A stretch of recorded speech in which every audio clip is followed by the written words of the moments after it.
والصلاة والسلام على سيد المرسلين وعلى آله وصحبه أجمعين. قال الله تبارك وتعالى في الكلام المجيد والفرقان الحميد: أعوذ بالله من الشيطان الرجيم، بسم الله الرحمن الرحيم. أنزل من السماء ماء فسالت أودية بقدرها فاحتمل السيل زبدا رابيا ومما يوقدون عليه في النار ابتغاء حلية أو متاع زبد مثله كذلك يضرب الله الحق والباطل وأما الزبد فيذهب جفاء وأما ما ينفع الناس فيمكث في الأرض كذلك يضرب الله الأمثال. صدق الله العظيم وصدق رسوله النبي الكريم ونحن على ذلك لمن الشاهدين والشاكرين والحمد لله رب العالمين. محترم و مکرم حضرات علماء کرام اور ایمان والے بھائی، آج کی تراویح میں سورہ رعد اور پھر اس کے بعد سورہ ابراہیم، سورہ حجر اور سورہ نحل 7 سورتیں پڑھی جائیں گی. سورہ رعد گزشتہ کل سے آخری پاؤ پارے میں اس کی تلاوت. رعد عربی زبان میں کہتے ہیں گرج. بارش جب ہوتی ہے، بادل آتے ہیں اور اللہ پاک کی طرف سے نظام ہوتا ہے، بجلی چمکتی ہے اور اسی طریقے سے بادل گرجتے ہیں. اللہ پاک تعالیٰ نے سورت میں ایک آیت ذکر فرمائی ہے: یسبح الرعد بحمدہ والملائکۃ من خیفتہ. یہ رعد ہی اللہ پاک کی تسبیح بیان کرتے ہیں. رعد سے یا تو اللہ پاک کے فرشتے مراد ہیں جیسے مفسرین فرماتے ہیں، یا یہی گرج جو بارش کے دنوں میں ہوتی ہے. اور اللہ تبارک تعالیٰ کے نظام سے اس گرج کے اندر ایک طرف انسانوں کے لیے خوف اور گھبراہٹ بھی ہے اور دوسری طرف اسی کے ساتھ بارش بھی ہوتی ہے تو رحمت ہے. یہ ملی جلی چیز ہے. اللہ تبارک تعالیٰ نے یہ فرمایا کہ یہ بھی اللہ پاک کی تسبیح بیان کر دی. ایک اور آیت میں اللہ پاک نے ارشاد فرمایا: وَإِن مِّن شَيْءٍ إِلَّا يُسَبِّحُ بِحَمْدِهِ وَلَٰكِن لَّا تَفْقَهُونَ تَسْبِيحَهُ. کہ کائنات میں جتنی چیزیں ہیں یہ سب کی سب اللہ پاک کی تسبیح بیان کرتی ہے، لیکن تم ان کی زبان کو، ان کے پڑھنے کو سمجھتے نہیں، جانتے نہیں. ہم تو اپنے جیسے انسان ہی کی زبان کو، ہم گجراتی زبان بولتے ہیں، اگر دوسری کسی علاقے کی کوئی زبان والے آئے ہم ان کی زبان نہیں سمجھتے، حالانکہ ہماری اور ان کی زبان ظاہر میں ایک ہی ہے. لیکن اللہ تبارک تعالیٰ نے جب ہمیں اتنا جاہل رکھا ہوا ہے کہ ہم ایک انسان کی زبان کو نہیں سمجھ سکتے، تو کائنات کی مخلوقات کو جو اللہ تبارک تعالیٰ نے رکھا ہے ان کی زبانوں کو سمجھنا. چڑیا کیا بول رہی ہے؟ حضرت سلیمان علیہ السلام فرماتے ہیں: یا ایھا الناس علمنا منطق الطیر. اے لوگوں، ہمیں پرندوں کی بولی سکھلائی گئی، بتلائی گئی، اور حضرت سلیمان علیہ السلام پرندوں کی بولی کو جانتے ہیں. اور اسی طرح آپ صلی اللہ علیہ وسلم کی روایتوں کے اندر آتا ہے آپ نے مختلف جانوروں کی مختلف تسبیحات ذکر پڑھا. تو اگر رعد اور گرج بھی اللہ پاک کی تسبیح بیان کرتی ہو تو اللہ پاک فرماتے ہیں: وَلَٰكِن لَّا تَفْقَهُونَ تَسْبِيحَهُمْ. اے انسانوں کو ان کی تسبیح کو نہیں جان سکتے. خیر، اس سورہ رعد میں اللہ تبارک و تعالیٰ نے جو مضامین ذکر فرمائے ہیں اور خاص کر کے جو آیت میں نے آپ کے سامنے پڑھی، دو مثالیں اللہ پاک نے بیان فرمائی، اس کے ذریعے اللہ تبارک و تعالیٰ حق اور باطل کے درمیان کا فرق بتلا دیں. اللہ پاک یہ فرماتے ہیں کہ باطل یہ ظاہر میں جب ہوتا ہے تو بڑا ایسا لگ رہا ہے کہ یہی صحیح ہے اور یہی حق ہے اور وہ اونچے اٹھتا ہے، لیکن تھوڑے دن تک باطل کا اس طریقے سے اونچے اٹھنا ہوتا ہے، پھر حق حق ہوتا ہے اور باطل باطل ہوتا ہے، پھر یہ دب جاتا ہے. رات دن دیکھ رہے ہیں، ظاہر میں انسان یہ سمجھتا ہے کہ اگر میں کاروبار کے اندر فلانا حرام کاروبار کروں، فلانا سودی کاروبار کروں، فلانا اس طرح کا معاملہ کروں تو اس میں جلدی سے مالدار ہو جاؤں. لیکن یہ ظاہری ایک سوچ ہے اور اسی لالچوں میں رات دن دیکھ رہے ہیں دنیا کے انسان مالیات کے اعتبار سے کیسے نقصان کرے. تو باطل کفر بھی اسی طریقے سے ہوتا ہے. کفر کی جو چیزیں ہیں سیاسی اعتبار سے ہو، سماجی اعتبار سے ہو، عقائد کے اعتبار سے ظاہر میں یہ ایسا لگ رہا ہے کہ وہ یہی سربلند ہے، یہی اونچی ہے. اللہ پاک فرماتے ہیں مثال دے کر کہ بارش کے دنوں کے اندر یا ایسے ہی جب پانی چلتا ہے، انزل من السماء ماء، اللہ پاک آسمان سے بارش برساتے ہیں، فسالت اودیۃ بقدرها، زمین کے نیچے والے حصے اس سے پانی سے بھر جاتے ہیں. فاحتمل السیل زبدا رابیا، اور اسی کے اندر سیلاب پانی کا ہوتا ہے. اسی سیلاب میں آپ دیکھتے ہیں کہ پانی کے اوپر زبد اور راوی جاگ ہوتی ہے پانی کے اوپر ہلکی چیزیں جو ہوتی ہیں وہ پانی کے اوپر آ جاتی ہیں. کچرا اور کوڑا کرکٹ جو ہوتا ہے یہ پانی کے اوپر ہوتا ہے. یہ اللہ پاک مثال لے کر بتاتے ہیں حق اور باطل کہ جو چیزیں بالکل ہلکی ہے کسی کام کی نہیں ہے وہ اوپر نظر آ جاتی ہے، لیکن جو پانی کے اندر کی قیمتی چیزیں ہیں، موتی ہے، مونگے ہیں اور شاندار قسم کی چیزیں اللہ پاک کی زمین کے اندر رکھی ہوئی ہے، پانی کے اندر، وہ تو نیچے ہے اور یہ زبردست راویہ یہ اوپر آ گئے. اللہ پاک فرماتے ہیں دوسری ایک مثال وَمِمَّا يُوقِدُونَ عَلَيْهِ فِي النَّارِ ابْتِغَاءَ حِلْيَةٍ أَوْ مَتَاعٍ زَبَدٌ مِّنْهُ. اسی طریقے سے جب سونے کو آگ کے اوپر تپایا جاتا ہے اس کا امتحان ہوتا ہے کہ اصلی ہے یا کھوٹا ہے، تو جو کھوٹ والا سونا ہے وہ پہلے نکل آتا ہے اور جو اصلی سونا ہے وہ اندر رہتا ہے. اللہ پاک نے یہ دو مثالیں بیان فرمائی اور دونوں جگہ فرمایا كَذَلِكَ يَضْرِبُ اللَّهُ الْحَقَّ وَالْبَاطِلَ. اللہ پاک حق اور باطل کی اسی طریقے سے مثالیں بیان فرمایا. تو اب مذہب چھپا یہ پورا برکت اور یہ جو اوپر کا آپ کو نظر آیا یہ فوراً چلا جاتا ہے اور ادھر ادھر اس کی کوئی قیمت نہیں ہوتی. دریا کنارے آ جاتا ہے، لوگ اس کو پھینک دیتے ہیں یا اس کی کوئی قیمت نہیں ہوتی. وہ اما ماین الناس، لیکن جو چیزیں پانی کے اندر ہے موتی وغیرہ قیمتی فیم خصوص الارض، وہ تو پانی کے اندر رہتی ہے. مچھلیاں لوگ اس کو نکالتے ہیں اور نکالنے کے لیے محنت کرنی پڑتی ہے، پھر اس کے بعد نکلتی ہے. اس سے یہ بھی پتا چلا کہ باطل، جیسے حضرت حکیم الاسلام قاری محمد طیب صاحب رحمۃ اللہ علیہ فرماتے تھے کہ جہالت کے لیے کبھی کوئی اسکول نہیں دیکھی ہو گیا، جاہل رہنے کے لیے، ان پڑھ رہنے کے لیے کوئی اسکول نہیں. جو اسکول میں نہیں جائے گا وہ کب ان پڑھ ہو جائے گا. اسی طریقے سے اللہ تبارک تعالیٰ نے حق اور باطل کو رکھا ہے. جو باطل ہے ظاہر میں تو نظر آ رہا ہے لیکن حقیقی اعتبار سے اس کی کوئی قدر و قیمت نہیں ہے. اللہ تبارک تعالیٰ نے یہ دو مثالیں بیان فرما کر ہمیں بتلایا کہ دنیا کے اندر سودی نظام تمہیں یہ نظر آئے گا کہ سود سے پیسہ بڑھتا ہے اور حقیقت میں اللہ پاک فرماتے ہیں یمحق اللہ الربا ویربی الصدقات. اللہ پاک سود کو گھٹاتے ہیں اور صدقات کو بڑھاتے ہیں. آدمی جس پر روپیہ پیسہ خرچ کرتا ہے اللہ کی راہ، شیطان اس کے دل میں یہ بات ڈالتا ہے کہ خرچ کرنے سے پیسہ کم ہوتا ہے. اور اللہ پاک فرماتے ہیں قرآن کریم میں تیسرے پارے میں سورہ بقرہ میں یہ آیتیں آ چکی ہے جس کے اندر شیطان انسان کو یعدکم الفقر، انسان کو شیطان فقر کا خوف دلاتا ہے کہ تو اللہ کی راہ میں دے گا تو تیرا اتنا مال کم ہو جائے گا. اور اللہ پاک تمہیں وعدہ کرتا ہے مثل الذین ينفقون اموالهم فی سبیل اللہ کمثل حبۃ انبتت سبع سنابل. اللہ پاک مثال بتلاتے ہیں ایک چھوٹا سا ایک دانہ زمین میں ڈال کے اور اسی دانے سے پھر گیہوں، جو اور اسی طریقے سے جواری اور نہ معلوم کتنی اللہ پاک نے کھانے پینے کے جو اناج اور غلے رکھے ہیں، ایک کے اوپر کتنی مقدار کے اندر اللہ پاک نے رکھے. ایک ہی دانہ تھا اور اسی سے 700 دانے آ گئے. واللہ یضاعف لمن یشاء. اللہ پاک فرماتے ہیں کہ رات دن اپنی آنکھوں سے مثالیں دیکھتے ہو، ایک دانے سے ہزاروں پھل دنیا میں نکلتے ہیں. ایک مومن اگر 1 روپیہ اللہ کے لیے صدقہ کرے گا اللہ پاک اس کو 700 گنا ثواب دے. بلکہ اللہ یضاعف، جیسے اس کا اخلاص ہوگا اس سے زیادہ. یہ حق ہے لیکن یہ ظاہر میں سمجھ میں نہیں آ رہا، اسی لیے شیطان انسان کو اللہ کی راہ میں خرچ کرنے سے روکتا ہے. شریعت نے جو عبادتیں فرمائی ان کے اندر انسانی زندگی کے لیے بھی چین ہے اور آخرت کا بھی چین، لیکن شیطان انسان کو سلاتا ہے، نمازوں سے دور رکھتا ہے.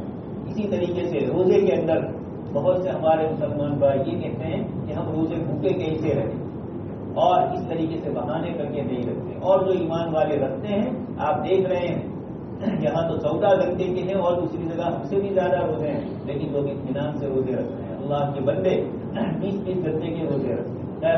سرد علاقوں میں تو روزہ تھوڑا آسان ہے، گرم ملکوں کے اندر ہندوستان پاکستان جیسے ملکوں میں گرمی کے اندر اور میں اور آپ تو زیادہ تر اچھی جگہ پر رہتے ہیں. بہت سارے مسلمان ہوئے جو بیچارے صبح سے لے کر شام تک کام کرتے ہیں، محنت مزدوری کرتے ہیں، گاڑیاں کھینچتے ہیں اور نہ معلوم کیا کیا کرتے ہیں، لیکن اس کے باوجود ان کے دل پر جو سکون اور طمانینت ہوتی ہے اللہ پاک فرماتے ہیں حق اور باطل کا یہی فرق ہوتا ہے. باطل ظاہر میں بہت چمکتا ہے لیکن اللہ تبارک تعالیٰ نے جناب نبی اکرم صلی اللہ علیہ وسلم کے ذریعے فرمایا جاء الحق وزهق الباطل، حق آیا اور باطل چلا گیا. یہ سورہ رعد ایمان والوں کو اسی بات کی تعلیم دیتی ہے کہ اللہ تبارک تعالیٰ نے جو حق باتیں اور جو صحیح باتیں ہمیں ذکر فرمائی، اللہ کا دین یہ پورا صحیح دین ہے. اس دین پر عمل کرنے میں شیطان رکاوٹیں ڈالے گا، نفس کے اندر مختلف قسم کی وسوسے آئیں گے لیکن حق حق ہوتا ہے اور باطل باطل ہوتا ہے. آدمی کو راہ دین نظر آتا ہے، باطل طریقے سے آنے والی چیز جلدی آتی ہے، لیکن جیسے آتی ہے اسی طریقے سے چلی جاتی ہے۔ حضرت شاہ عبد القادر جیلانی رحمۃ اللہ علیہ سے کسی نے پوچھا کہ حضرت آمدنی کے اندر حلال اور حرام میں کیا فرق ہوتا ہے؟ آپ نے فرمایا کہ حرام کمائی جلدی سے آتی ہے اور جلدی چلی جاتی ہے، اور حلال دیر سے آتی ہے لیکن دیر تک رہتی ہے، تو ہمیشہ رہتی ہے، اس کی جو برکتیں ہوتی ہے ظاہری بھی اور باطنی وہ الگ ہوتی ہے۔ اس لیے اللہ تبارک تعالیٰ نے اس سورت کے اندر ایمان والوں کو بتلایا أَفَمَن يَعْلَمُ أَنَّمَا أُنزِلَ إِلَيْكَ مِن رَّبِّكَ الْحَقُّ۔ آگے ایک اور جگہ پر بھی فرمایا لَهُ دَعْوَةُ الْحَقِّ، اللہ کی دعوت یہ سچی ہے، اللہ کا دین یہ سچا ہے اور صحیح ہے، جو ایمان والے اس پر عمل کرتے ہیں اللہ پاک نے ان کے لیے ثواب کا ذکر فرمایا۔ جنات عدن يدخلونها ومن صلح من آبائهم وأزواجهم وذرياتهم، یہ جنت ہمیشہ کی ان کو ملے گی، ان کے باپ دادا کو ملے گی، ان کی اولاد کو ملے گی، ان کی بیویوں کو ملے گی۔ والملائکۃ يدخلون عليهم من كل باب، فرشتے جنت کے دروازے پر آئیں گے، سلام علیکم بما صبرتم، اور یہ کہیں گے کہ دنیا میں تم نے صبر کیا، مختلف طریقے سے عبادتوں کے لیے بھی صبر کیا، حرام کمائی سے بچنے میں بھی صبر کیا، نگاہ غلط جا رہی تھی اس کو بچانے کے لیے صبر کیا۔ یہ عجیب و غریب صبر کا لفظ اتنا عام اور اتنا وسیع ہے اسلام میں، صرف یہ نہیں کہ کسی نے دو تماچے مار دیا آپ نے نہیں اس کا بدلہ نہیں لیا، کسی کو صبر کہتے ہیں۔ عربی زبان میں اپنے آپ کو گناہوں سے روکنے کو بھی صبر کا مطلق معنی ہے روکنا۔ اب چاہے آپ نیکی پر اپنے آپ کو روکے رکھو اور جمائے رکھو یا گناہ سے اپنے آپ کو دور کر دو، دونوں کو صبر کہا جائے گا۔ تو اللہ پاک فرماتے ہیں سلام علیکم بما صبرتم، تمہارے لیے اللہ پاک کی طرف سے سلامتی ہے۔ آگے فرمایا الذین آمنوا وتطمئن قلوبهم بذکر اللہ، جو لوگ اللہ پر ایمان لے آئے ان کے دلوں کو اللہ پاک عجیب و غریب قسم کا سکون دیتے ہیں۔ اللہ کے ذکر اور اللہ کی یاد کا جو سکون ہوتا ہے، الا بذکر اللہ تطمئن القلوب۔ ہارون رشید بادشاہ زبیدہ خاتون نے کہا کہ تمہاری حکومت تو ظاہری جسموں کے اوپر ہے، اور سفیان ثوری اور دوسرے بزرگوں کے نام لیے عبداللہ ابن مبارک کہ ان کی حکومت لوگوں کے باطن کے اوپر، یہ ظاہری اعتبار سے اسی طرح ہوتا ہے، اور اللہ کے ذکر اور اللہ کی یاد والے یہ ظاہری اعتبار سے ان کے پاس کچھ مال و سامان نہیں ہوتا، لیکن ان کی محبت اللہ پاک نے دلوں میں ڈالی۔ علی گڑھ یونیورسٹی میں ایک پروفیسر تھے مسٹر آرنلڈ، انگریز تھے، انہوں نے کہا ہندوستان میں میں نے ایک عجیب چیز دیکھی، ایک شخص اجمیر میں سوئے ہوئے ہے اور نام ان کا ہے سلطان الہند، ہندوستان کے بادشاہ، اور غیر مسلم اور مسلمان سب وہاں پر پہنچتے۔ یہ کیا تھا؟ حضرت خواجہ معین الدین چشتی اجمیری رحمۃ اللہ علیہ نے اس کفرستان کے اندر جہاں ہر طرف کفر ہی کفر تھا، شرک تھا، جادو تھا اور عجیب و غریب قسم کی لوگوں کی انسرتائیں تھی، آپ نے حق اور توحید کی دعوت اس ملک میں دی۔ اللہ پاک نے باطنی طور پر لوگوں کے دلوں میں ان کی ایسی کشش رکھی کہ مسلمان تو مسلمان، غیر مسلم بھی وہاں پہنچے۔ شرک اور کفر تو جائز نہیں ہے جو کچھ ہو رہا ہے، لیکن یہ ہے کہ لوگوں کے دلوں میں جو محبت رکھی ہے۔ آپ صلی اللہ علیہ وسلم نے فرمایا محبت اوپر سے تقسیم ہوتی ہے، دنیا کے سیاسی لوگ اور پولیٹیکل والے اور بھی دنیا کے جو اپنے آپ کو بڑے بتلانا چاہتے ہیں، وہ یہ چاہتے ہیں کہ لوگ ہمیں بڑا بنائیں۔ تو بڑا بننا عزت یہ تمہاری یا لوگوں کی طرف سے نہیں ہوتی ہے، عزت کی تقسیم ہو تو عز من تشاء و تذل من تشاء اللہ پاک کی طرف سے ہوتی ہے۔ اس لیے حدیث شریف میں فرمایا کہ جب اللہ کا کوئی بندہ روئے زمین کے اوپر اللہ کی عبادت کرتا ہے، اللہ پاک سے محبت اور تعلق رکھتا ہے، تو اللہ پاک فرشتوں کے دل میں بات ڈالتے ہیں۔ جبرائیل علیہ السلام آسمان میں اعلان کرتے ہیں کہ فرشتوں اللہ تبارک تعالیٰ اپنے خدا بندے سے محبت کرتے ہیں، تم بھی ان سے محبت کرو۔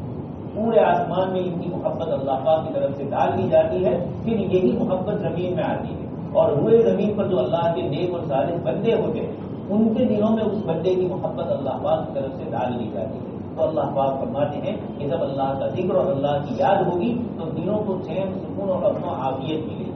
دوست اور بزرگوں، ہم اور آپ ایمان لا چکے ہیں، اعمال میں چاہے کچھ کمزوری ہوتی ہے، لیکن چونکہ ایک اللہ پاک کی ذات عالی پر بھروسہ اور اطمینان ہے، اس سے بہت سی مصیبتیں آتی ہے تو اس وقت آدمی اس کو سہ لیتا ہے۔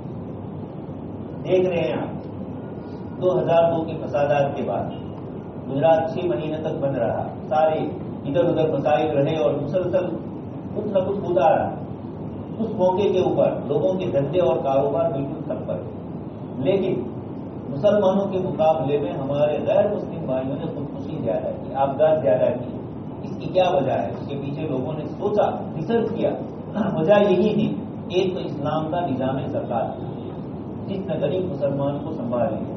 اکیلے صرف جمعیت علماء نے 5000 مکانات گجرات میں بنائے.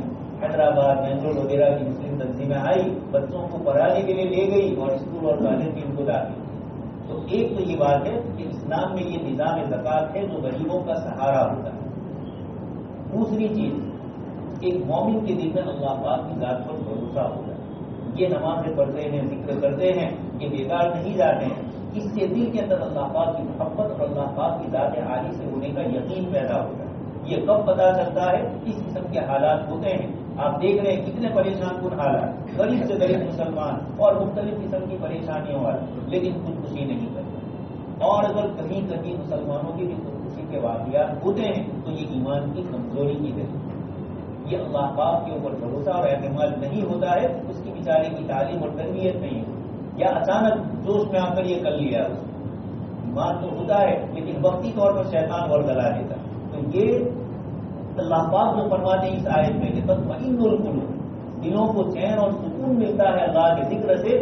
یہ ایک ایسی چیز ہے کہ مجھے اور آپ کو کم محسوس ہوتی ہے. اور جو بیچارے اللہ کے علاوہ غیروں کی عبادت کرتے ہیں، جن کا ہر وقت مسئلہ ٹوٹ جاتا ہے، جہاں کہیں نہیں جاتے ہیں.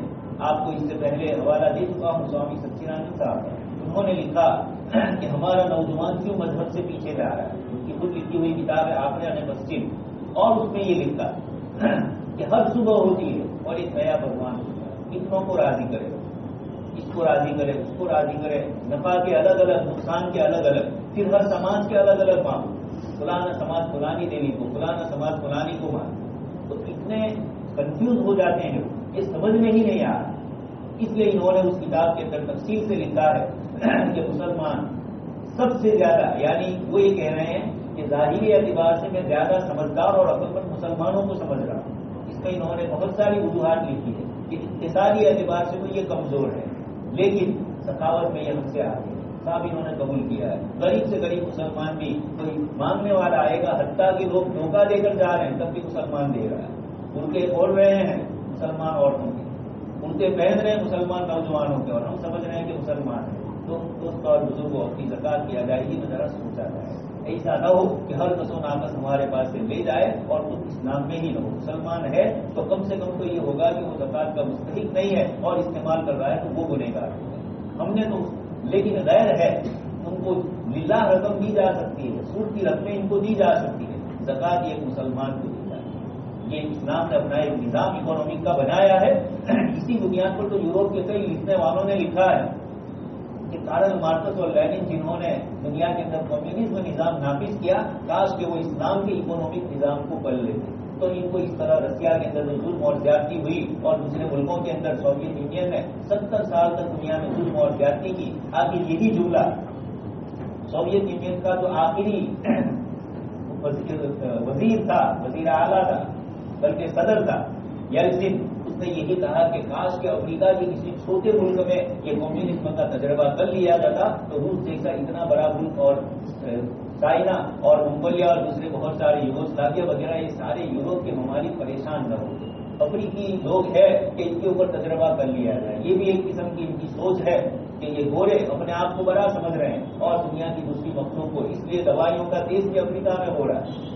ہو جائے ان کے اوپر کسی بھی طریقے سے اور کس طریقے سے ہمیں اس سے فائدہ. خیر، یہ تقسیم انسانوں نے کی ہے، اللہ پاک کے یہاں کوئی اس طرح کی تقسیم نہیں ہے. تو ان آیات میں اللہ پاک نے بتایا کہ ایمان اور ایمانیات کی چیزیں آدمی کو سکون دیتی ہے. اس کے بعد والی صورت میں سورہ ابراہیم، سیدنا ابراہیم علیہ السلام کی نسبت سے اللہ پاک نے اس صورت میں ان کا قصہ بھی ذکر فرمایا. اور حضرت ابراہیم علیہ السلام کی قصے میں قصہ تو آپ کا قرآن کریم کی بہت ساری صورتوں میں اس سے زیادہ ہے. یہاں تو صرف ایک ہی رکوع میں اللہ پاک نے قصہ ذکر فرمایا، لیکن حضرت ابراہیم علیہ السلام نے اس جگہ پر جو چیز ذکر فرمائی، اور سورت چونکہ مکہ مکرمہ میں نازل ہوئی ہے اور مکہ کے مشرکین اپنے آپ کو ابراہیم علیہ السلام کی اولاد میں سے سمجھ رہے، تو اللہ پاک نے سورت میں بتلایا کہ جس سیدنا ابراہیم علیہ السلام کے نام سے اس بیت اللہ کی عظمت کر رہے ہو اور ملت ابراہیمی کی چیزوں کو یہ سمجھ رہے ہو کہ ہم ہی اصل میں حضرت ابراہیم علیہ السلام کے مذہب پر عمل کرنے والے ہیں، تو سیدنا ابراہیم علیہ السلام کا سب سے بڑا مسئلہ تھا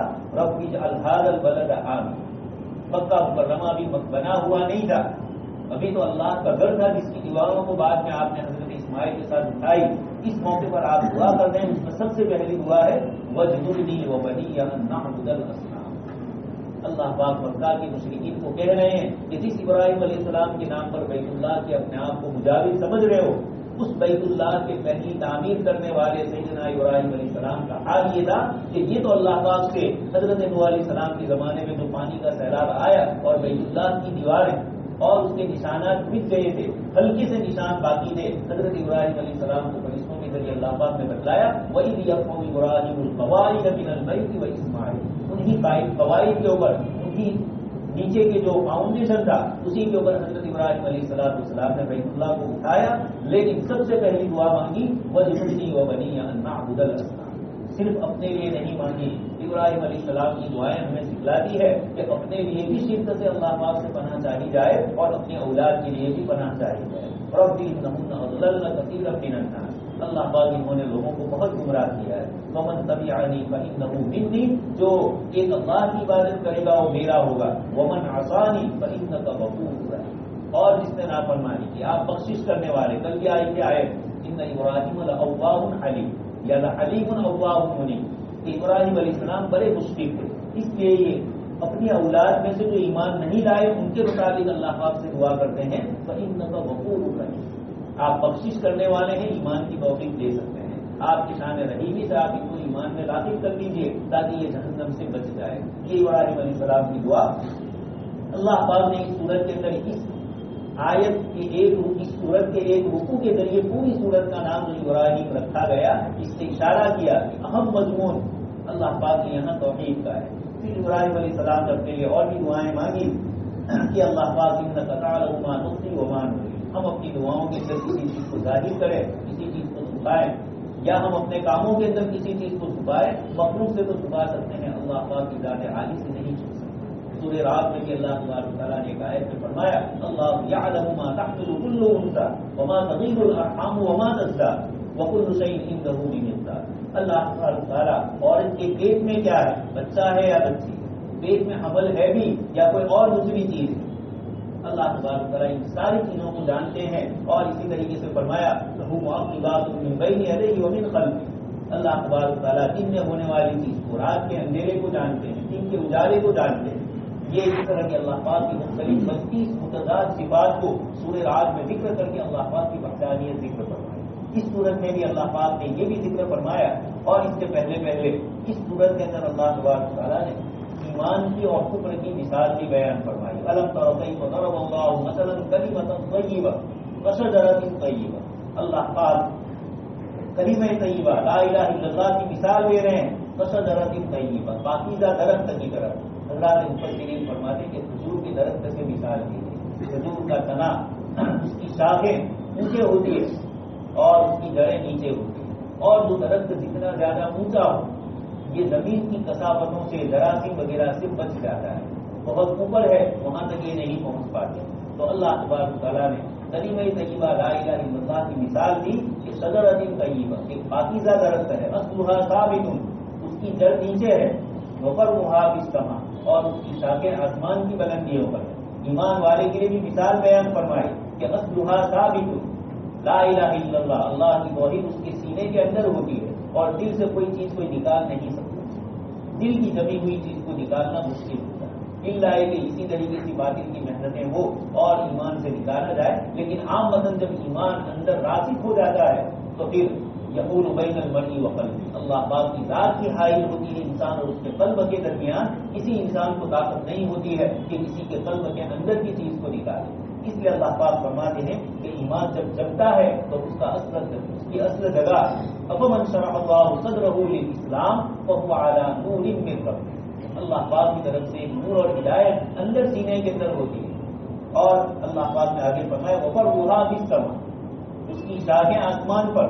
مراد یہ کہ ایمان والا اس کے جو اعمال ہے یہ اللہ پاک نے یہاں بیکار نہیں جاتے. اس کے اعمال الیہ یصعد الکلم الطیب والعمل الصالح یرفعہ. اللہ پاک کی طرف، آسمان کی طرف اس کے اعمال چڑھتے ہیں. یہ نمازیں، یہ عبادتیں، جو کچھ ہم کرتے ہیں اللہ تبارک و تعالیٰ کے پاس اوپر آسمان میں جاتی ہے اور سارے فرشتے اس کو لے کر ان للہ تعالیٰ توابین، اللہ پاک کے فرشتے ہیں، صبح اور شام چکر لگاتے ہیں اور رجسٹر ان کے پاس ہوتا ہے. جو کچھ صبح سے شام تک ہم اعمال کرتے ہیں وہ لکھتے ہیں. اللہ پاک کو اس کی ضرورت ہے.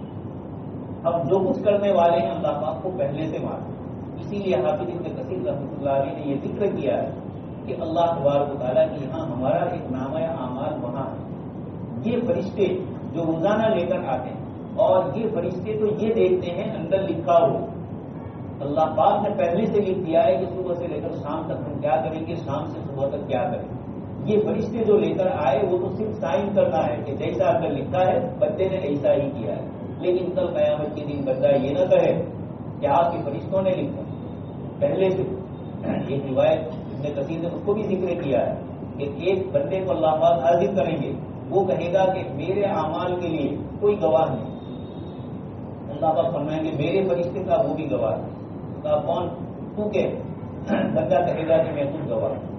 حدیث شریف میں ہے اسی روایت میں کہ اللہ تبارک و تعالیٰ اس کی بائیں رات سے کہیں گے کہ بول، اور پھر وہ سارے اعمال کو بولیں گے. اسی کو قرآن کریم میں دوسری جگہ ذکر بھی فرمایا کہ انتقم اللہ الذی انتقم کل شیء. یہ کہے گا لما شہدتم علیہ، تم میرے خلاف گواہی کیسے دیتے ہو، تم تو جہنم میں میرے ساتھ جاؤ گے، ہاتھ پیر گواہی دیں گے. تو یہ کہیں گے انتقم اللہ الذی انتقم کل شیء. جس خدا نے زبان کو قوت دی تھی وہی خدا ہاتھ کو بھی قوت دے سکتے ہیں، وہی خدا ہاتھ کو بھی قوت دے سکتے ہیں. اور حضرت ابو موسیٰ اشعری رضی اللہ عنہ فرماتے ہیں اس روایت میں کہ میرا خیال ہے کہ سب سے پہلے باعلان ہی انسان کی خلاف گواہی دے. تو یہ اللہ تبارک و تعالیٰ نے ایمان کی جو مثالیں ذکر فرمائی ایک مومن کے لیے بتلایا. یثبت اللہ الذین آمنوا بالقول الثابت فی الحیات الدنیا. یہ لا الہ الا اللہ پر وہ مضبوطی سے دبے گا. قبر کے اندر یہ آیت کا تعلق قبر سے ہے، یثبت اللہ عذاب قبر سے اور قبر کے احوال سے. یثبت اللہ الذین آمنوا، پھر قبر میں یہی سوال ہوگا اللہ پاک کے من ربک والا. یہ رب کا والا جواب رات دن عبادتیں ادا کی ہے، نماز پڑھی ہے، اللہ پاک کی الوہیت اس کی ربوبیت کو مانا ہے، تو اس موقع پر من رب کا جواب دینا آسان ہو جائے گا. دنیا میں بھی اور آخرت میں بھی اللہ پاک اس کے پاس ہی جواب دلوائیں گے. یہ سورہ ابراہیم میں اللہ تبارک تعالیٰ نے مختلف طریقے سے یہ چیزیں ذکر فرمائی. اس سے پہلے سورہ رعد میں بھی اللہ تبارک تعالیٰ نے حضرت موسیٰ علیہ السلام کا قصہ ذکر فرمایا. سورہ ابراہیم میں وذکرہم بایام اللہ، ان کو اللہ تبارک تعالیٰ کی سورہ ابراہیم میں وَلَقَدْ أَرْسَلْنَا مُوسَىٰ بِآيَاتِنَا أَنْ أَخْرِجْ قَوْمَكَ مِنَ الظُّلُمَاتِ إِلَى النُّورِ وَذَكِّرْهُمْ بِأَيَّامِ اللَّهِ إِنَّ فِي ذَٰلِكَ لَآيَاتٍ لِكُلِّ صَبَّارٍ شَكُورٍ. اللہ پاک فرماتے ہیں کہ آپ اپنی قوم کو تاریکی سے روشنی کی طرف لے آئے، فرعونیوں کو بھی اور بنی اسرائیل کو بھی. وَذَكِّرْهُمْ بِأَيَّامِ اللَّهِ، اور اپنی قوموں کو اللہ کے ایام یاد دلائے. ایام اللہ سے کیا مراد ہے؟ حضرت شاہ ولی اللہ رحمۃ اللہ علیہ نے قرآن کریم کا جو خلاصہ 5 مضمون میں ذکر کیا ہے اس میں آپ نے فرمایا تذکیر بھی ایام اللہ. اللہ پاک کے ایام، ایام کا معنی دن، اللہ کے دن سے نصیحت مراد. کائنات میں اللہ تبارک تعالیٰ نے اپنے نیک اور صالح بندوں کو ان کی شکر گزاری کی بنیاد پر جو نعمتوں سے نوازا، یہ بھی اللہ کے ایام. اور نافرمان بندوں کو کفر اور شرک کی بنیاد پر اللہ پاک نے عاد و ثمود کو جو عذاب دیا، یا دنیا کی دوسری قوموں کو یا انفرادی طور پر کسی شخص کو، اللہ پاک فرماتے ہیں وذکرہم بایام. اے موسیٰ علیہ السلام ہمارے شکر گزار بندوں کے ساتھ ہماری شکر گزاری کی بنیاد پر جو نعمتیں دی گئی اس کو بھی یاد دلائے اپنی قوم کو، اور نافرمانی کی بنیاد پر جن قوموں نے ناشکری کی اللہ پاک کا جو عذاب آیا وہ بھی یاد دلائے. اس لیے آگے فرمایا ان فی ذالک لآیات لکل صبار شکور. ان آیتوں میں اللہ پاک کی طرف سے صبر کرنے والے کے لیے، شکر ادا کرنے والے کے لیے، مومن ہے مصیبت اور پریشانی آئی تو صبر کرے گا، اور اگر راحت اور آرام ملا تو شکر ادا کرے گا. اسی لیے آگے فرمایا وَإِذْ تَأَذَّنَ رَبُّكُمْ، تمہارے پروردگار نے اذن اعلان فرمایا. یہ گویا تاکیدی طور پر قرآن نے اس جگہ فرمایا، وَإِذْ قَالَ نہیں فرمایا وَإِذْ تَأَذَّنَ رَبُّكُمْ. آپ کے پروردگار نے اس بات کا حکم دیا ہے لئن شکرتم لأزیدنکم، کہ اے لوگوں میری دی ہوئی نعمتوں پر شکر گزاری کرو گے تو میں اس میں اور بڑھاؤں گا. وَلَئِن کفرتم، اور اگر تم نے میری نعمتوں کی ناشکری کی ان عذابی لشدید، میرا عذاب بہت سخت ہے. آگے سورہ سبا میں اللہ تبارک و تعالیٰ نے اسی کو ذکر فرمایا لقد کان لسبع فی مسکنہم آیہ، وہاں بھی یہ فرمایا بلدۃ طیبۃ ورب غفور، اللہ پاک نے شاندار قسم کے باغات تمہیں دیے ہیں اور شہر اور رہنے کے جو مکانات ہیں وہ بھی بہت عمدہ ہے، اور ورب غفور، اور پروردگار بھی بخشش کرنے والا ہے، لیکن انہوں نے ناشکری کی تو پھر اللہ تبارک تعالیٰ نے کذالک نجزی کل من کفر، جو بھی کفر کرتا ہے اللہ تبارک تعالیٰ فرماتے ہیں ناشکری کرتا ہے ہماری طرف سے اسی طرح بدلہ ملتا ہے۔ اللہ پاک نے اس سورت کے اندر فرمایا کہ کتنے شاندار باغات دیے تھے، لیکن جب اللہ کی نافرمانی کی تو اللہ تبارک تعالیٰ نے کوہر کے درخت اور ببول کے کانٹے دار درخت من سدر قلیل اللہ تبارک تعالیٰ کی طرف سے آیا، یہ سب کا سب کیوں ہوا؟ تو اب اللہ پاک فرماتے ہیں کہ انہوں نے لقد کان لسبع فی مسکنہم آیۃ، یہ ساری نشانیاں اللہ پاک نے بتلائی قوم سبا میں، یہ اکیلی قوم سبا ہی نہیں، فرعونیوں کو بھی اللہ تبارک تعالیٰ نے نعمتوں سے نوازا، ہر زمانے میں اللہ تبارک تعالیٰ نے انسانوں کو نعمتوں سے نوازا۔ اس کے بعد والی جو صورت آ رہی ہے سورہ نحل، سورہ ہجر کے بعد، یہ پوری کی پوری صورت اللہ کی انعامات سے ہی بھری پڑی ہے، اللہ کی نعمتوں سے، اس لیے اس صورت کا نام سورہ انعام، بزرگوں نے فرمایا کہ انعام کی صورت ہے۔ بیچ میں اللہ پاک نے ایک اور صورت ذکر فرمائی سورہ ہجر، ہجر یہ ایک جگہ کا نام، سورہ ہجر اللہ تبارک تعالیٰ نے آگے آیت کریمہ کے اندر چونکہ ان کا ذکر کیا ہے اس بنیاد کے اوپر فرمایا وَلَقَدْ كَذَّبَ أَصْحَابُ الْحِجْرِ الْمُرْسَلِينَ وَآتَيْنَاهُمْ آيَاتِنَا فَكَانُوا عَنْهَا مُعْرِضِينَ۔ ہجر، آپ صلی اللہ علیہ وسلم جب تبوک کے سفر میں جا رہے تھے مدینہ منورہ سے، راستے کے اندر یہ جگہ آتی ہے، قوم سمود کی بستیاں ہیں مدین کے قریب، اور ہجر بھی اس کو کہتے ہیں۔ ہجر چونکہ وہاں پتھریلا علاقہ ہے، پتھر زیادہ ہے، پہاڑی علاقہ ہے، اس لیے اس کو ہجر کہا جاتا ہے، اور ہجر کا معنی عقل بھی ہے، ہر وہ چیز جو کسی چیز سے رکاوٹ بنتی ہے اس کو عربی میں کہتے ہیں ہجر، پتھر کو بھی حجر اس لیے کہ وہ سب سے رکاوٹ بنتا ہے، اور اس طریقے سے ہجر اور بہت سی چیزوں کو بھی کہا جاتا ہے جہاں رکاوٹ کا معنی ہے، انسانی عقل کو بھی اس لیے کہ عقل انسان کو غلط کاموں سے روکتی ہے، اس لیے اس کو بھی عربی میں ہجر کہتے ہیں۔ خیر یہ ہجر کا علاقہ ہے، آپ صلی اللہ علیہ وسلم تبوک کے سفر میں گئے، صحابہ کرام نے وہاں سے پانی لیا تھا اور پانی سے آتا بودا تھا، آپ صلی اللہ علیہ وسلم نے اس کو بھی پھینکوا دیا، اندلوا دیا، اور یہ کہا کہ وَأَنْتُمْ بَاقُونَ، جلدی سے اس علاقے سے چلو، روتے ہوئے، رونا نہ ہو تو ہونے کی شکل بنا کر بھی چلو، یہ اللہ کے عذاب والی بستی ہے۔ یہ قوم ثمود کی جو بستیاں ہیں اللہ تبارک تعالیٰ نے اس سورت کے اندر سورہ ہجر کے اندر اللہ تبارک تعالیٰ نے بتلایا کہ انہوں نے یہ سوچا کہ دنیا کی دوسری قوموں کو عذاب آیا تو کسی کو اس سے آیا، کسی کو اس سے آیا، ہم پہاڑوں کو تراشیں اور پہاڑوں کے اوپر چلے جائیں۔ اللہ پاک نے فرمایا کہ ہم نے ان پر عذاب فَأَخَذْنَاهُمُ الصَّيْحَةُ فَأَخَذَتْهُمُ الصَّيْحَةُ مُصْبِحِينَ، ایک چیخ نکلی فرشتے کی طرف سے، اور ایسی خطرناک چیخ نکلی کہ گلے کے دل کو آ لگی اور اندر سے روح نکل گئی، لوگ انتقال کر گئے۔ یہ اللہ تبارک تعالیٰ کی طرف سے عذاب آیا، وَمَا أَغْنَىٰ عَنْهُم مَّا كَانُوا يَكْسِبُونَ، یہ بلند و بالا عمارتیں ہیں جو ابھی مدین میں ہیں اور لوگ دیکھنے کے لیے جا رہے ہیں، یہ اللہ پاک فرماتے ہیں جنہوں نے بنایا تھا ان کو تو کچھ کام نہیں آیا، وہ تو چلے گئے اور اللہ کی نافرمانی کی بنیاد پر عذاب و سزا بھگت رہے ہیں۔ اب وہاں جا کر لوگ دیکھ رہے ہیں تو یہ مقام عبرت ہے، آپ صلی اللہ علیہ وسلم نے جلدی سے جانے کا حکم فرمایا، اور اللہ پاک نے اس آیت میں یہ فرمایا فَأَخَذَتْهُمُ الصَّيْحَةُ مُصْبِحِينَ، اور اگلی آیت میں فرمایا فَأَخَذَتْهُمُ الصَّيْحَةُ مُشْرِقِينَ، اللہ پاک نے قوم لوط کے اوپر بھی اور اسی طریقے سے قوم مدین والوں کے اوپر اللہ پاک نے عذاب نازل کیا، تو اللہ پاک نے رات کو عذاب نازل نہیں کیا بلکہ دن کو مصبحین، مشرقین، اشراق کے وقت، صبح کے وقت۔ یہ اللہ پاک بتلاتے ہیں کہ عام مطلب رات کو بارش ہوتی ہے، گرج ہوتی ہے، لوگ گھبراتے ہیں، اور دن کو ہوتی ہے تو اتنی گھبراہٹ نہیں ہوتی، رات کو خطرہ ہوتا ہے اور ہمارے یہاں بجلیوں کا بھی مسئلہ، یہ ساری چیزیں عام مطلب انسان رات میں آنے والی مصیبت سے گھبراتا ہے اور دن کی مصیبت میں گھبراتا تو ہے لیکن اتنا زیادہ نہیں، دن کے اجالے کی وجہ سے۔ اللہ پاک نے یہاں مثال دے کر فرمایا کہ ایک طرف تو تم نے پہاڑوں کو یہ سمجھا کہ یہاں اللہ کا عذاب کیسے آئے گا، تو ہم نے وہاں عذاب بھیجا چیخ، اور دوسرا ہے کہ رات کو نہیں بھیجا دن کو بھیجا۔ تم جیسے گناہوں کے اندر سدائی سے اللہ کو ناراض کر کے کھلے عام گناہ کرتے تھے تو اللہ کی غیرت کا تقاضا ہوا کہ جب عذاب آئے تو یہ بھی ایسے دن میں آئے کہ تم دن دھارے اس عذاب کو اپنی آنکھوں سے مشاہدہ کرتے ہوئے دنیا سے جاؤ۔ رات کو تو سویا ہوا ہے، انتقال ہو گیا، کچھ پتہ نہ چلا، لیکن دن کے اجالے میں دیکھتے ہوئے ایک دوسرے کو، یہ اللہ تبارک تعالیٰ نے چیلنج کیا، اس سے سورت کا نام ہجر رکھا گیا۔ اس سورت میں شیطان انسان کو جو ورگلاتا ہے اور شیطان کی طرف سے جو باتیں ہوتی ہے اس کو بھی ذکر کیا ہے۔ اسی سورت کے اندر اللہ تبارک تعالیٰ نے حفاظت کو بھی ذکر فرمایا۔ انا نحن نزلنا الذکر وانا لہ لحافظون. قرآن کریم کی آیت بھی اسی صورت میں اللہ پاک نے نازل فرمائی. اللہ پاک نے بتلایا کہ ہماری حفاظت کے کیسے انتظام. قرآن کی حفاظت کے لیے ایک چھوٹے سے بچے کو رکھ دیا اور وہ قرآن کریم کی حفاظت کر رہا ہے. لاکھوں اور کروڑ انسان اللہ تبارک تعالیٰ کے بندے ہیں. ابھی صاحب کا مضمون آیا کہ آپ یہ دیکھیے ہندوستان میں 2 لاکھ سے زیادہ مسجدیں اور اسی طریقے سے دنیا کے دوسرے ملکوں کے پہلے ایسا ہوتا تھا کہ حافظ نہیں ملتے, الگ طرح کی تراویحاں بھی اور تراویح نہیں ہوتی تھی. لوگ بیچارے اتنے جاہل تھے. اللہ پاک نے لوگ جتنی مخالفت اسلام کی کر رہے ہیں تو انہوں نے یہ لکھا ہے کہ اتنے ہر جگہ پر جو مسجد ہے اس مسجد کو حافظ کہاں سے مل رہے ہیں. یہ فیکٹریاں کہاں ہیں جن کو ہم کمزور سمجھ رہے ہیں جن مدرسوں والوں کو, انہوں نے ہماری مسجدوں کو سنبھال رکھا ہے.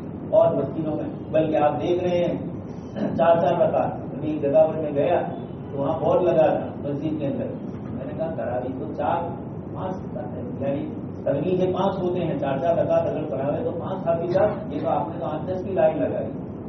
سب کو راضی کرنا پڑتا ہے. ایک دن یہ پڑھائے گا ایک دن وہ پڑھائے, اس طرح 10 کی لائن لگائی. تو اس طریقے سے اتنی حفاظ کی اللہ پاک نے کثرت دی. یہ کہاں سے لیکن آیا ذرا غور کرے. حکومتوں کا نظام اپنا چلتا ہے لائف میں اور اسی طریقے سے بڑی بڑی یونیورسٹیاں, لیکن فزکس کے پروفیسر نہیں مل رہے, سائنس کے پروفیسر نہیں مل رہے. رات دن اس کی شکایت. اور جو ہے پڑھا رہے ہیں وہ کیسا پڑھا رہے ہیں اس پر بھی لوگ رات دن لکھ رہے ہیں. گجرات کا اور پورے ہندوستان کا تعلیمی حال کیا ہے. 5ویں کے بچے کو 2ری کے بچے کے برابر کی تعلیم نہیں مل رہی. خود ان کے رپورٹ نے بدلا ہے سرکاری اسکولوں کا کیا نہیں. یہ ان کی تعلیم کا حال. اور یہاں اللہ تبارک تعالیٰ نے فرمایا انا نحن نزلنا الذکر وانا لہ لحافظون. اب قرآن کی کیسے حفاظت کریں گے اللہ پاک نے اس کو کھول کر ہمارے سامنے بتلا دیا. ہارون رشید کے دربار میں یا مامون رشید, دونوں میں سے باپ بیٹے میں سے کسی کا قصہ ہے. خاص کر کے مامون رشید ہی کا معمول تھا کہ وہ مختلف مذہب کے لوگوں کو اپنے دربار میں جمع کرتا تھا اور مناظرہ کرواتا تھا. ایک مرتبہ ایک یہودی آیا سب دوسرے لوگوں کے ساتھ. تو مامون رشید نے اس سے کہا کہ بھائی تم ایمان لے آؤ, رات دن پڑھ رہے ہو, دیکھ رہے ہو, سمجھ رہے ہو اور یہود کی پوری تاریخ تمہارے سامنے ہے, تم جانتے ہو کہ یہ نبی سچے ہیں, ایمان لے آؤ. اس یہودی عالم نے کہا کہ نہیں ایمان نہیں لاؤ. خیر ہو گیا. ہر سال میں ایک دن مامون اس طریقے سے مناظرہ کرواتا تھا. پھر دوسرا سال آیا. دوسرے سال مامون نے دیکھا کہ وہی یہودی مسلمانوں کا لباس پہنے ہوئے اور مسلمانوں کی جماعت کے ساتھ بیٹھا ہو. مامون رشید نے اس کو بلایا اور بلا کر کہا کہ آپ کو اس کا سال آئے کہ وہی یہودی عالم کا چیز آپ کیسے مومن ہو گئے. میں نے آپ کو بہت سمجھایا, آپ نے نہیں مانا. اور پھر کیسے آیا. آپ کے کہنے کے بعد میں نے ایک کام کیا. میں نے یہ کیا کہ بائبل یعنی تورات اور انجیل پورے کا مجموعہ ہے بائبل, اولڈ ٹیسٹمنٹ اور نیو ٹیسٹمنٹ. اولڈ ٹیسٹمنٹ یہ اس کے اندر حضرت موسیٰ علیہ السلام پر جو نازل ہوئی ہے تورات وہ بھی ہے اور بھی دوسرے نبیوں پر نازل ہونے والی کتابوں کو انہوں نے جمع کر دیا ہے. اور اسی طریقے سے نیو ٹیسٹمنٹ جس کو گجراتی میں نو قرار کہتے ہیں اور تورات وغیرہ کو جنا کرا, یہ جو نیا قرار نامہ ہے اس میں حضرت عیسیٰ علیہ السلام پر نازل ہونے والی انجیل بھی ہے اور اس کے علاوہ دوسرے صحیفے دوسرے نبیوں پر نازل ہونے والی کتابیں بھی ہیں. تو اس نے یہ کہا کہ میں نے تورات کا نسخہ لیا اور اس میں اپنی طرف سے گڑبڑ کر دی اور پھر یہودیوں کے یہاں گیا, خود اپنے ہی مذہب والوں کے یہاں, اور ان کو جا کر دیا. بہت شاندار طریقے سے میں نے اس کا ٹائٹل اچھا لگایا تھا, لگنی وغیرہ اس زمانے میں جیسا بھی اس نے کیا ہوگا بہترین تھا. تو اس کو دیکھ کر یہ لوگ خوش ہو گئے, انہوں نے خرید لیا. پھر میں اسی طریقے سے عیسائیوں کے یہاں گیا, وہاں جا کر میں نے ان کی کتاب اسی طرح کی بنا کر دی, گڑبڑ کر دی, انہوں نے بھی خرید لی. پھر میں مسلمانوں کے یہاں گیا, میں نے قرآن کریم کو بھی غلط ادھر ادھر کر کے میں نے لکھا تھا اور میں نے ان کے سامنے پیش کی. جب میں نے دیا تو ایک حافظ صاحب بیٹھے ہوئے, انہوں نے دیکھا کہا کہ یہ غلط, پھر آگے ادھر ادھر دیکھا تھا یہ بھی غلط, واپس کر دیا. میں سمجھ گیا کہ اللہ نے ہی اپنی کتاب کی محنت کی, یہ حفاظت کی اور یہی سچا مذہب ہے, اس لیے میں اس مذہب کو قبول کروں. یہ اللہ تبارک تعالیٰ نے آج بھی بتلا دیا ہے. 1935 میں جنیوا میں بین الاقوامی انٹرنیشنل کانفرنس ہوئی دنیا بھر کی ساری مذہبی کتابوں کے سلسلے کی, اور یہ کیا گیا کہ جتنی کتابیں ان کے جتنے نسخے ملے جب سے یہ کتابیں ہیں, مثلا موسیٰ علیہ السلام کی, تو حضرت موسیٰ علیہ السلام پر نازل ہونے کے بعد جیسی جیسی لکھی گئی, آج کے پریس کے دور سے لے کر اس وقت سے جو چمڑے کے اوپر لکھی جاتی تھی، ہڈیوں پر لکھی جاتی تھی اور دوسری الگ الگ چیزوں پر لکھی جاتی تھی، تب سے لے کر ہر مذہبی کتاب کو وہاں جمع کیا، کئی دن تک وہاں بحث و مباحثہ ہوا۔ اس کے بعد 1935 کی بات کر رہا ہوں، اس کے بعد جنیوا میں یہ طے ہوا، سب کتابوں کو جانچا گیا اور ہر ایک کے اندر کچھ نہ کچھ گڑبڑ معلوم ہوئی سوائے قرآن کریم۔ تو وہاں انہوں نے یہ کیا کہ سب سے زیادہ، یہ تو نہیں کہہ سکتے تھے بدماشی کر کے کہ سب سے سچی اور صحیح کتاب، تو یہ کہا کہ سب سے زیادہ معتبر کتاب اگر ہے تو قرآن کریم، اس میں کوئی تبدیلی نہیں ہوئی ہے، دوسری سب میں تبدیلی ہوئی۔ یہ اللہ تبارک تعالیٰ نے جو چیلنج کیا ہے، قیامت تک حفاظ کی تعداد ایک سے بڑھ کر ایک بڑھتی ہی رہتی ہے۔ مدینہ منورہ میں جائے، مکہ مکرمہ میں جائے، وہاں بھی یہ حال، اور نیوزی لینڈ اور آسٹریلیا میں جائے، وہاں بھی مسلمان قرآن کو اسی طریقے سے لیے ہوئے ہیں۔ یہ لاکھوں اور کروڑوں کی تعداد میں اللہ تبارک تعالیٰ نے وعدہ کیا، اللہ نے اس کو پورا کیا۔ دوست اور بزرگوں، آنے والی سورہ نحل، اللہ پاک اپنے انعامات کو ذکر کرتے ہیں۔ ایک مومن کے لیے دنیا والی تو ساری نعمتیں ہیں جو اللہ پاک نے ذکر کی، لیکن اللہ پاک نے سب سے پہلی جو نعمت ذکر کی، ينزل الملائکۃ بالروح من امرہ علی من یشاء من عبادہ، اللہ پاک فرشتوں کے ذریعے اپنے امر کو جس پر چاہتے ہیں اپنے بندوں میں سے، مراد انبیاء کرام علیہ السلام، ان انذروا انہ لا الہ الا انا فاتقون۔ اللہ پاک نے پہلی نعمت جو ذکر کی وہ قرآن کریم کی نعمت، وحی الہی کی نعمت ذکر کی۔ کسی آدمی کو دنیا کی نعمتیں کم ملے، لیکن اللہ پاک کی طرف سے وحی والی نعمت سے وہ سرفراز ہو جائے، یعنی انبیاء پر نازل ہونے والی صحیح سچی وحی پر وہ ایمان لائے۔ اور اب چونکہ جناب نبی اکرم صلی اللہ علیہ وسلم پر اللہ پاک نے نبوت کو ختم فرما دیا، اس لیے آپ صلی اللہ علیہ وسلم کی نبوت پر جو ایمان لایا، جو قرآن پر ایمان لایا، اللہ پاک فرماتے ہیں سب سے بڑی نعمت ہماری وہ ہے۔ اس کے بعد اللہ پاک نے اتنی نعمتیں ذکر فرمائی، حتیٰ کہ یہ بھی ذکر کیا کہ جانوروں سے تم دودھ پیتے ہو، اور اسی کو ذکر فرمایا من بین فرث ودم لبنا خالصا سائغا للشاربین، کہ بھینس ہے، جانور ہے، خون کی نلیاں بھی ہے۔ اب تو نیٹ کے اوپر سائنسدانوں نے اس کو بھی بتلایا کہ ادھر خون ہے، ادھر گوبر ہے، اور دودھ کی رگیں اللہ پاک نے کیسی رکھی ہے، ساتھ ساتھ ہے، لیکن ذرہ برابر گوبر کی بدبو اس میں نہیں آ رہی، ذرہ برابر خون کا اثر اس دودھ میں نہیں آ رہا۔ انسان کرے وہ الگ ہے، یا اتفاق سے کوئی جانور بیمار ہو جائے اور ہو جائے وہ عام حالات کے اندر رات دن ہم دیکھ رہے ہیں، اللہ پاک نے اس نعمت کو ذکر کر کے بتلایا کہ دیکھیے انسانوں تمہارے لیے ہم نے کیسا انتظام کیا دودھ کا۔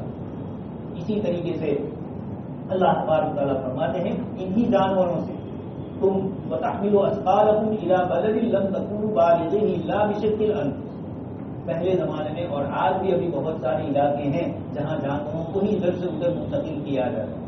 احمد آباد شہر میں سدولہ تلاؤ کے پاس ایک چھوٹی سی مسلمانوں کی جھوپڑپٹی، اندر جانے کا راستہ رکشا کا بھی نہیں، اور وہاں ایک مسجد دیکھنے کے لیے بھائی مجھے لے ہوئے دکھانے کے لیے۔ میں نے اس کو دیکھا، میں نے کہا میرے اور آپ اسکوٹر پر جاتے ہیں تب بھی ادھر ادھر کسی سے لگ جائے، تو آپ نے یہ مسجد کیسے بنائی؟ انہوں نے کہا گدھوں کے ذریعے اللہ پاک نے پورا انتظام کیا، گدھے لے جاتے تھے، اسی سے سارا سامان جا رہا ہے، اللہ پاک اس کو فرماتے ہیں الا بشق الانفس، اے انسان۔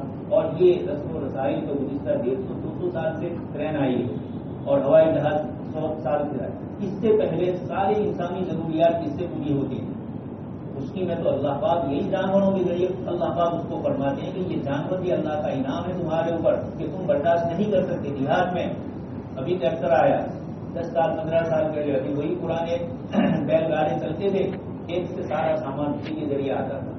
یہ اللہ تبارک تعالیٰ فرماتے ہیں وتحملوا اثقالکم، یہ جانور ہے، ولکم فیہا جمال حین تریحون وحین تسرحون، یہ جانور تمہارے لیے لکم فیہا دفء ومنافع، کھانے پینے کے اللہ پاک کے انعامات ہے، اور دفء تمہارے جتنے لیدر سب سے اچھا بنتا ہے وہ جانوروں کی چمڑے سے۔ یہ تو انسان نے اب نئی نقل شروع کر دی اور دوسری چیزوں کو لیدر کا نام دے دیا، ورنہ اصلی گرمی جو حاصل ہوتی ہے ٹھنڈے ملکوں میں، ٹھنڈے علاقوں میں، وہ یہی اسی قسم کے ہوتے ہیں چمڑوں کے۔ اللہ پاک فرماتے ہیں اس سے تمہاری گرمی، سردی بھی تمہاری بچ جاتی ہو سردی سے، ومنھا تاکلون، اس کو کھاتے ہو، اس کا گوشت کھاتے ہو اور اس کا دودھ پیتے ہو، اس کو بار برداری کے لیے رکھتے ہو، ہر چیز ہر اعتبار سے تم اس سے فائدہ اٹھاتے ہو۔ تمہارا ہے سارا میڈیکل کا پورا میڈیسن انہی ہڈیوں سے اور کون کون سی چیزوں سے تم فائدہ اٹھاتے ہو، اور ان چیزوں سے یہ سب چیزیں بنتی ہیں۔ شاندار سے شاندار جیلاٹین اور جیلیٹین یہ جو بناتے ہیں یہ بھی سب کس سے ہوتی ہے؟ ہماری گولیاں، دوائیاں، کیپسول کے اوپر کی یہ پلاسٹک، یہ سب کا سب وہی جیلاٹین سے جو بنایا جاتا ہے۔ اللہ تبارک تعالیٰ نے آج کا انسان یہ کہے کہ ہمارے لیے کیا ہے، تو آج کے انسان نے تو سب چیزیں اسی سے لے لی ہے، پورا میڈیکل سائنس اس سے بھرا پڑا ہے. انہی چیزوں سے فائدہ انسان اٹھا رہا ہے. یہ جانوروں کے بدن کی ایک ایک چیز اللہ پاک فرماتے ہیں والخیل والبغال والحمیر لترکبوها وزینہ. گدھا گھوڑا خچر ان سب کے اوپر سوار بھی ہوتے ہو اور زینت بھی بڑا بتلاتے ہیں. آدمی یہ سمجھے گھوڑے پر پہلے سوار ہونا ایک بڑا فخر سمجھا جاتا ہے. اللہ پاک فرماتے ہیں یہ بھی ہو رہا ہے. آگے اللہ پاک نے فرمایا وَيَخْلُقُ مَا لَا تَعْلَمُونَ. یہ انسانوں ہم ایسی چیز پیدا کریں گے جن کو تم جانتے تھے. 1400 سال پہلے جب یہ آیت نازل ہو رہی تھی اس وقت انسان انہی کو سمجھتا تھا. اس وقت یہ تیز رفتار سواریوں کا پتہ نہیں تھا, ہوائی جہازوں کا پتہ نہیں تھا. لیکن آج ہمیں بھی آیت کہہ رہی ہے وَيَخْلُقُ مَا لَا تَعْلَمُونَ. تمہارے زمانے میں ابھی جو اللہ پاک نے نعمتیں دی ہے آنے والے زمانے میں کیا آئے گی اس کو تم نہیں جانتے. یہ قرآن کریم کی آیت اللہ پاک کے کلام کی صداقت کی دلیل ہے کہ ایسا جملہ فرمایا کہ 1400 سال پہلے کے انسان کو بھی کہا کہ آنے والے زمانے میں کیا پیدا کریں گے تم نہیں جانتے تمہاری سواریوں کے لیے. مجھے اور آپ کو بھی کہا جا رہا ہے کہ چاہے سائنس کتنی ترقی کر رہی ہو لیکن آنے والے زمانے میں اس کے بعد کیا ہوگا تم نہیں جانتے. اللہ پاک ہی اس کو پیدا کر دے. وعلی اللہ قصد السبیل. اللہ پاک نے کھانے کی پینے کی چیزوں کو ذکر فرمایا, نعمتوں کو ذکر فرمایا, رات دن کا نظام, سورج اور چاند کا نظام. وما ذرا لكم في الارض مختلفا الوان. زمین کی رنگت بھی الگ اور زمین کے اندر سے پیدا ہونے والی چیزیں بھی الگ. کسی علاقے میں ایک چیز ہو رہی ہے دوسرے علاقے میں دوسری چیز ہو رہی ہے. ہم تو اپنے علاقے کو صرف جانتے ہیں کپاس اور ڈور اور یہ 2-4 چیزیں ہوتی ہے لیکن اللہ تبارک تعالیٰ نے اپنی زمین کیسی زیادہ اور وسیع رکھی ہے اور کس طریقے سے کھیتیوں کی ٹیکنیکل نئے نئے طریقے ایجاد ہوئے ہیں اور کتنی چیزیں ایجاد ہوئے ہیں. ابھی 2-3 دن پہلے آیا گجراتی میں ایک صاحب ہے آم کے درخت پر اس نے اور دوسری کچھ چیزیں اس طرح کی تھی کہ 14 قسم کی آم ایک ہی درخت کے اوپر ہوئے. فوٹو کے ساتھ اس کو بتلایا جا رہا ہے. اس طرح کی قلمیں اس نے اس کے اندر رکھی اور اس طریقے سے تیار کیا کلوننگ کے ذریعے اور آج کے DNA ٹیسٹ کے ذریعے انسانوں کے اندر اور جانوروں میں اس طرح کی فرق کیا جاتا ہے. ایک جانور کو دوسرے جانور میں ملا کر یہ جو قرآن نے فرمایا والبغال. پہلے زمانے میں بھی اسی طرح خچر تیار ہوتا ہے. گدھے اور گھوڑی کے درمیان دوسری کروا کر ایک نئی مخلوق کو وہ لوگ اس طریقے سے کرتے تھے. آج کے زمانے کے اندر عجیب و غریب اس قسم کی چیزیں ہو رہی ہیں. اللہ پاک فرماتی ہے یہ ساری ہماری نعمتیں ہیں. وهو الذي سخر البحر. سمندر اتنا بڑا وسیع اور یہ مچھلیاں ہمارے پاس کہاں سے آتی ہے. سمندر کی اور دوسری چیزیں جو آتی ہے کروڑ مخلوق اللہ پاک کی سمندر میں ہے. لحمن طریقہ تازہ گوشت مچھلی کا اللہ پاک فرماتے ہیں وتستخرج منه حلية. اندر سے شاندار قسم کے موتی اور نمازت کیا چیزیں اللہ پاک فرماتے نکلتی ہے. وترى الفلك مواخر فيه. بادل ہے اور اسی طرح کشتیاں ہیں. کشتیاں پانی کو چیرتے ہوئے نکل جاتی ہے. یہ اللہ پاک کا نظام انسان کیسے کر سکتا ہے. آگے فرمایا الہکم الہ واحد. اللہ پاک نے اور بھی کتنی نعمتیں اس صورت میں ذکر فرمائی ہے. انسان کو بتلایا کہ تم بالکل ماں کے پیٹ سے نکلے تھے, ماں کے پیٹ میں تھے, تم بالکل جاتے. وجعل له السمع والابصار والافئدة. اللہ پاک نے کان دیے, آنکھیں دی اور دل دیا. یہ 3 علم کے سروت ہے, علم کے ذریعے. اللہ پاک نے ان 3 کو ذکر کیا. انسان کو بتلایا کہ اللہ تبارک تعالیٰ نے تمہیں جانوروں کی چمڑی سے نکلنے والی چیزیں تمہارے لباس کے طور پر, تمہارے ہتھیار کے طور پر. اسی طرح کسی جگہ بتلایا کہ اللہ تبارک تعالیٰ نے تمہیں اولاد دی اور پھر اولاد کی اولاد بنی وحفظا ورزقکم من الطیبات. تو اولاد کا ہونا, پتوں کا ہونا, یہ بھی اللہ نے اپنی نعمت کے طور پر ذکر کرنا ہے. کتنی نعمتیں اس سورت میں ذکر کی لیکن سورت کا نام رکھا گیا نحل. نحل کہتے ہیں شہد کی مکھی, کیونکہ اللہ پاک نے اس سورت کے اندر اس کا ذکر کیا ہے. وَأَوْحَىٰ رَبُّكَ إِلَى النَّحْلِ أَنِ اتَّخِذِي مِنَ الْجِبَالِ بُيُوتًا وَمِنَ الشَّجَرِ وَمِمَّا يَعْرُشُونَ ثُمَّ كُلِي مِن كُلِّ الثَّمَرَاتِ فَاسْلُكِي سُبُلَ رَبِّكِ. اللہ پاک فرماتے ہیں ہم نے شہد کی مکھی کے دل میں یہ بات ڈالی. وحی کا معنی یہاں وحی نہیں ہے, یہاں معنی ہے اس کا دل میں بات ڈالی, لیکن اس کو وحی سے تعبیر کہ اتنی لطیف اور باریک طریقے سے اللہ پاک نے کام انجام دلوایا کہ وہ اپنے اعتبار سے یہ کام کر رہا ہے اور اتنے شاندار طریقے سے.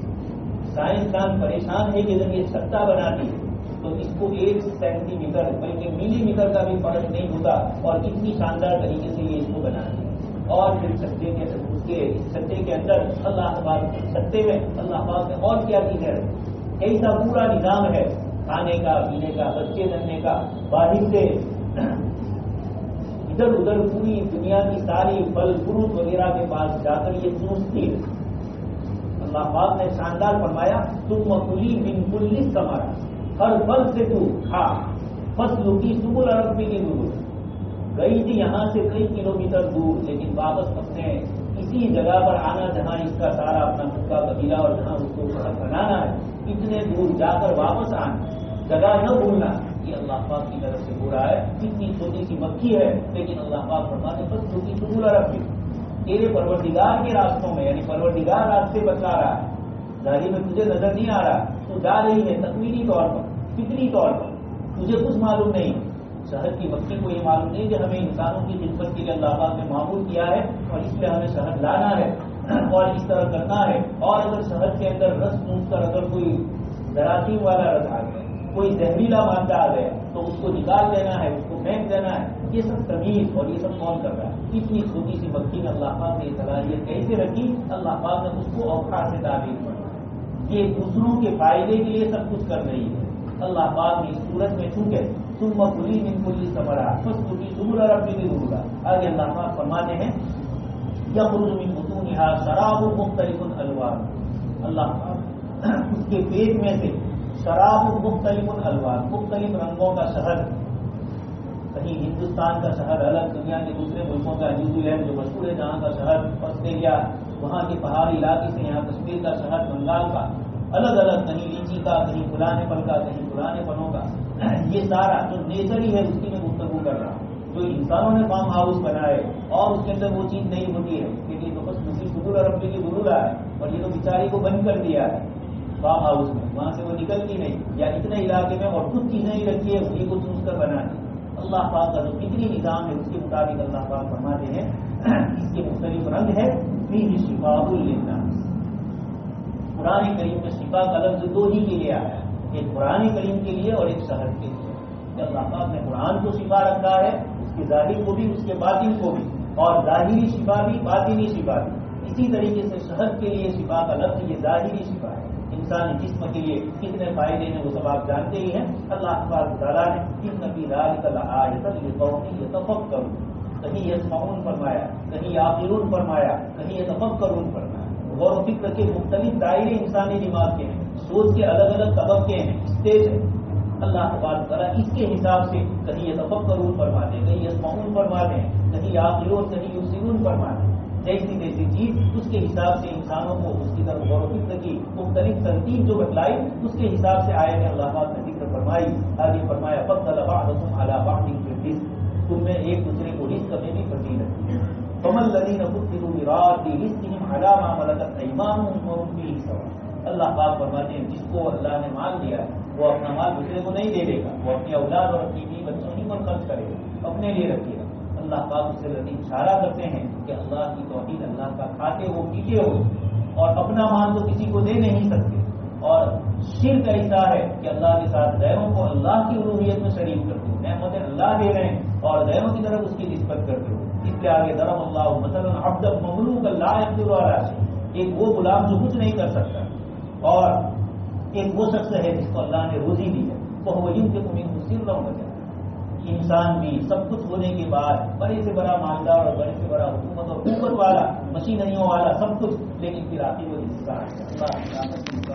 وہ ایک انسان مالدار اور غریب میں تو دونوں انسان ہیں. یہاں تو خالق اور مخلوق کی مثال ملتا ہے، کوئی دونوں کے درمیان مثال نہیں ہو سکتی. اللہ پاک فرماتے ہیں کہ دنیاوی اعتبار سے جب اپنے غلاموں کو اور دوسروں کو تم اپنا مال نہیں دے سکتے تو اللہ کی توحید میں دوسروں کو کیوں شریک کرتے ہو؟ یہ پوری صورت میں اللہ پاک نے یہ بتلایا کہ نعمتوں کی ناقدری ہوگی تو اللہ تبارک تعالیٰ کی طرف سے عذاب آئے گا. اللہ پاک سے دعا ہے اللہ پاک ہمیں ان نعمتوں کا شکریہ ادا کرنے کی توفیق نصیب فرمائے.